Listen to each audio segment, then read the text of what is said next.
Hi friends, good morning, जय जगन्नाथ। मु अनु आपण माननकु वेलकम करुछु मोर आ गोटे नुआ ब्लॉग को। बहुत दिन है वीडियो भी आसी नथिला। ए वीडियोटा होची मोर बीएसएफ एससीएम ऊपर रहइबो। तो इंटरव्यू केमिति गला कौन हैला से ऊपर मनरे तो बहुत सारा कथा भाभी भाभी हब हबनी डर रे चली देखा जो कौन होची। माने बाट जेते सारा सरी सरी आसुची ना, डर सेते सेते लगी आसुची कि कौन हब, पाइबू पाइबुनी। सो चलतु देखा आग को कौन होची। तो मु 4:30 भितर भी पहुँचला बेलू पिलामानकर डॉक्यूमेंटेशन चली माने पिलामानकर तथापि एंट्री 4टा राति एंट्री देलानी। सो चलतु भितर को जीवा कौन होची नहीं देखी नबा। सो एबे फाइनाली मु आसीगली। देन गुन्नानक सहित भी भेट होगा, सी आगु आसी एमती गोटे बस रे माने तुम मानक भी ने आम मानक भी नहीं। सो यहाँ फिजिकल ग्राउंड पाखक नहीं जीव ये बसटा आम मान को। सो फिजिकल पर देखा हवा कौन होची। सो एबे फिजिकल सरी जाइए, मोर 4th बैच रे थिला। देखि पारुथिबे कि 8:30 एते खरा होची। जहाँ भी हो क्वालिफाई कर गेलु आमे माने। हम लोग क्वालिफाइड है। आओ हम अभी बनाना कौन खाने के लिए आना चाहता है आ जाओ।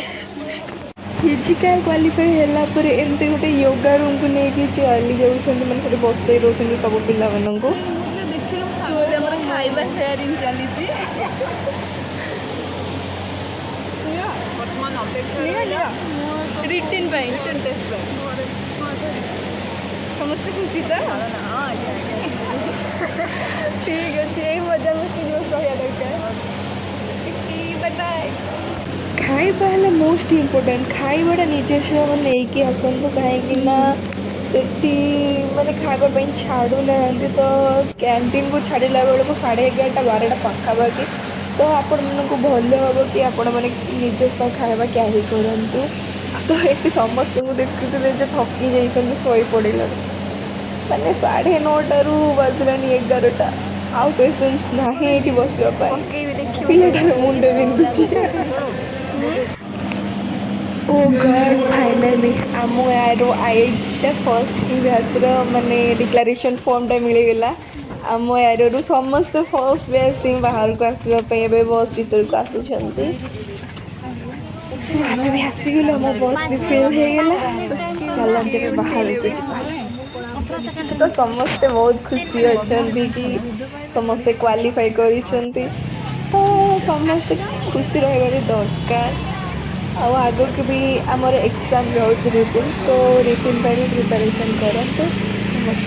गोटे दिन में आज 1500 पिला आसी इंटरव्यू माने फिजिकल खाई सारा पर धज्जा माने केतरा टाइम हेलानी गुन्ना नेबे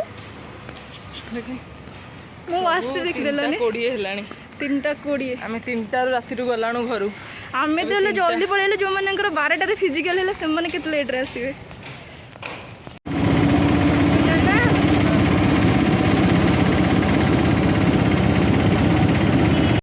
टिके एसी पवन खाइबो बोली पिलाटा सी भूतळ रे होइछ मानिबा भाई पड़ियो पिलाटा।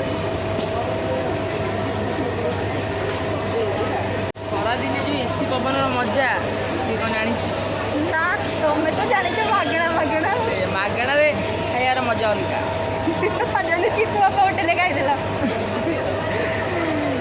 मते लज्जित करूची नहीं कि गला मु ताको पचाली पैसा कथा सी मना कले मु कोन करबी मते लज्जित करूची। देखो आ मो भाई का दुकान नहीं खाइबो मागणा खाइबो बोली पैसा दमो आ मते कहूची केमती कहूची कि मागणा खाइया पड़िला सबले कते ये इज्जत पकेया दायित्व आरो। ये मोटी गोटे मनीष भूतल पाखे रहा जो तार जो कम अच्छे से कलानी मार्केट बिल्डिंग सारा घूरी गला तापर कह मोर भूतल पाखे कम अच्छी पागल कौटी देखेलानी सब गोटे सब सान भौंटा है वर्षे सान मो ठारू सब मत इनसल्ट कर इनसल्ट कौन जोटा सत सत दिन जाकर माने थकावट भितर वीडियो एंड करने को मोर मन ना जस्ट फ्रेश होगी आसला मन पड़े कि मो वीडियोटा मुझे एंड करनी। सो मुझे आसी घरे पहुँची गलानी।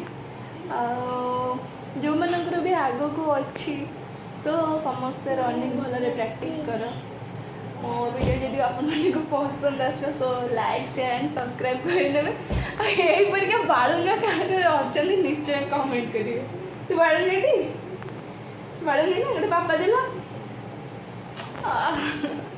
सो टाटा गाइस।